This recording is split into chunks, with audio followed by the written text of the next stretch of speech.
When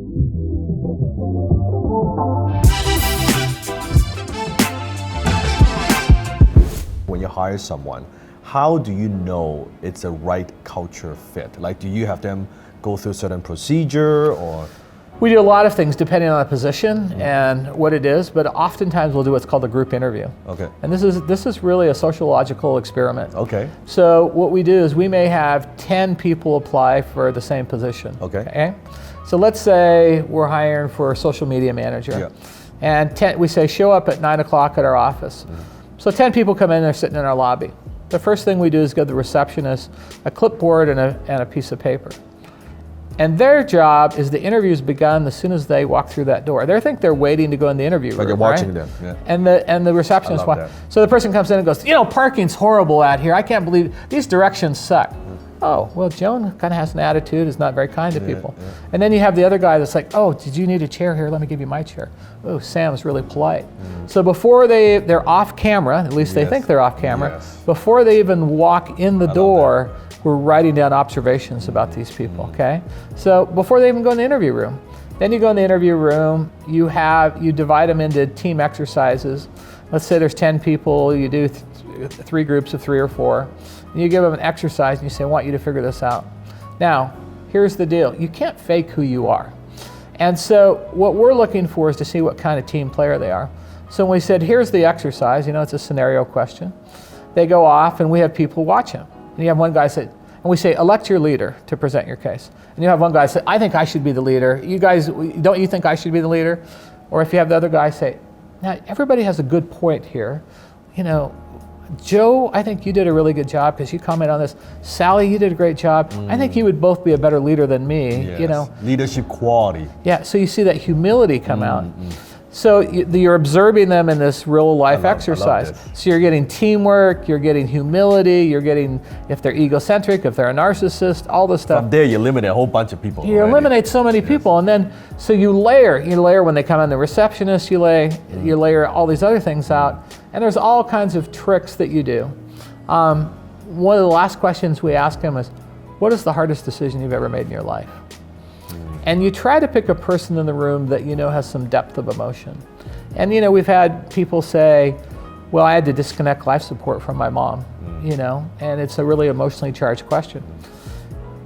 If people tend to be more vulnerable and give you that, you think there's some depth to this person, okay? Yes. If a person says, oh, I was choosing between history and English in college, is that really the hardest decision you have to make? And also maybe they're not being vulnerable or they have not gone through a lot of ups and downs. Right, they've not developed themselves or they're not secure enough about themselves that they're going to give you that deep answer. Right.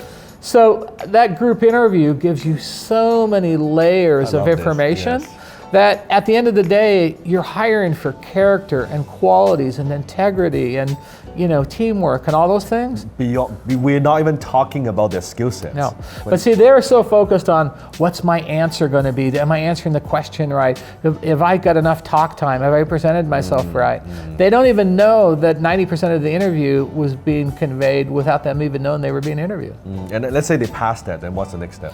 Then we can get into skill sets. Then we can say whatever the job is. If you're a social media person, we may say, hey, what's your experience in YouTube, or what have you done here, or whatever. If they're a salesperson, you may say, hey, how many units have you sold, or whatever. Right. Then we can get into skill set. Yes. But see, that first step is cultural. If you miss there, even if they're a really smart person, you've put the bad seed in the bucket, And so you got to get that cultural piece. Interview for that very first. And I know, one thing that you do, which I'm thinking how to implement, is you actually pay people to leave. We do. Well, we don't pay them to leave. We invite them to leave. At our annual meeting at Epic, I'm in my 3-day meeting. Epic stands for Empower People, Inspire Consciousness. In my first opening address, I invite people to leave the company. And what I tell them is, hey, if you're not living your most passionate life, I want you to go do what you want to do, as long as you don't compete with me. Yes. But if you want to go raise llamas in Yellowstone Park, go for it. Do it. If that's great. And I will celebrate, and I will give you a party, and I'll make contacts for you and everything else. I've done this for about 13, 14 years. The very first year I did it, 5 reports left. Wow.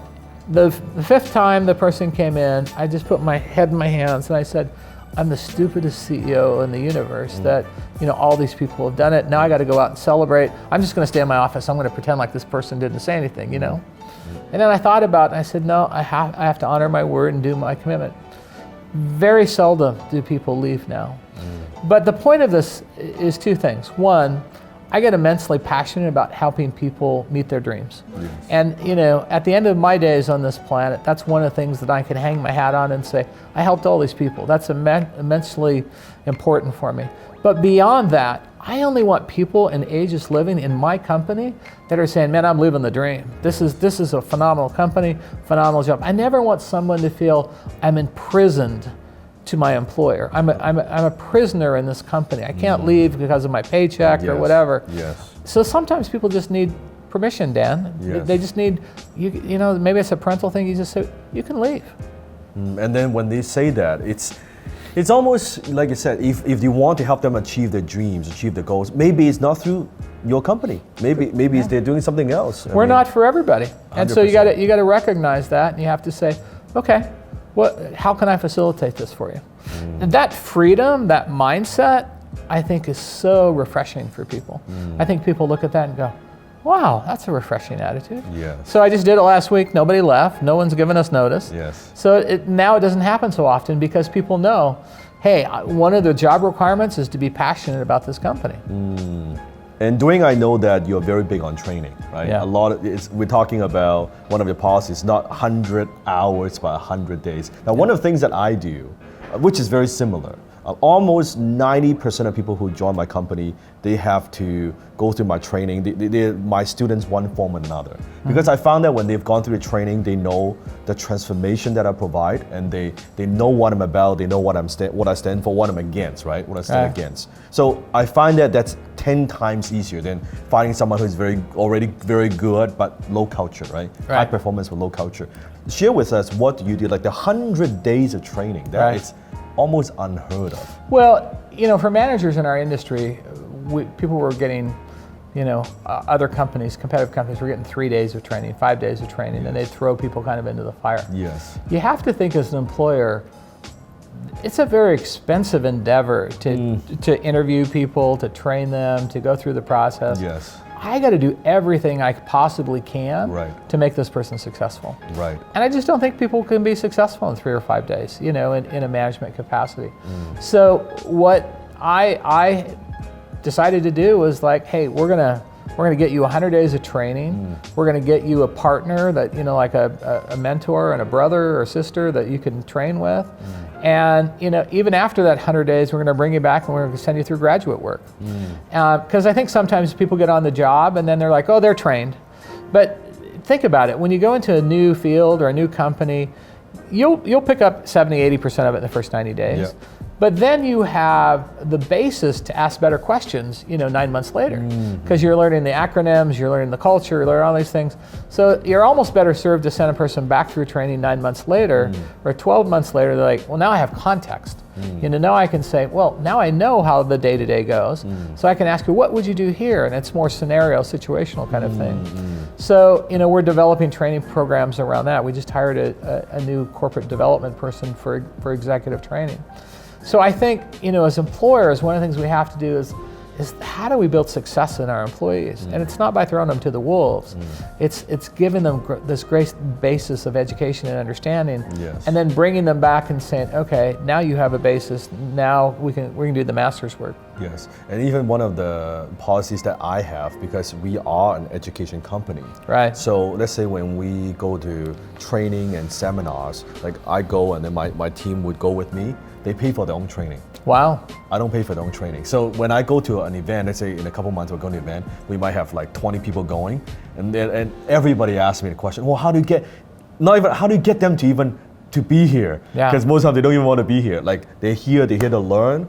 I said, they pay to be here. Yeah. I'm here to learn, they're here to learn. That's awesome. They must really believe in your advice then. And I find that because if we are a company about education, how can we talk about education when our employees are not constantly growing and investing themselves. It makes no sense, right? Yeah. How can we offer someone, hey, invest in my course, but our team, we never invest in ourselves. Yeah. That to me is a hypocrite, right? It doesn't make sense. And I show them, I say, hey, look, I invest hundreds and hundreds of thousands of dollars in my own education every year. They know I'm going to this event, I'm investing in this course, I'm constantly learning, hiring consultant. And when they could see that, it's because the philosophy I taught them is this: whatever you learn, that's yours to keep. That's your skill. You're working within my company to add value, but I couldn't take that skill away from you. That's yours. And I just find that when they pay to be there, the more you pay, the more you pay attention. Totally different thing. Well, they're invested. They got skin in the game. Yeah, because most people, they go to this corporate training. Oh man, can't wait to finish, and we'll go to the pub and go drink. No, they're like taking notes because they pay to be here. Like they're taking notes. That's one of the things that I do. Yeah, right? that's awesome.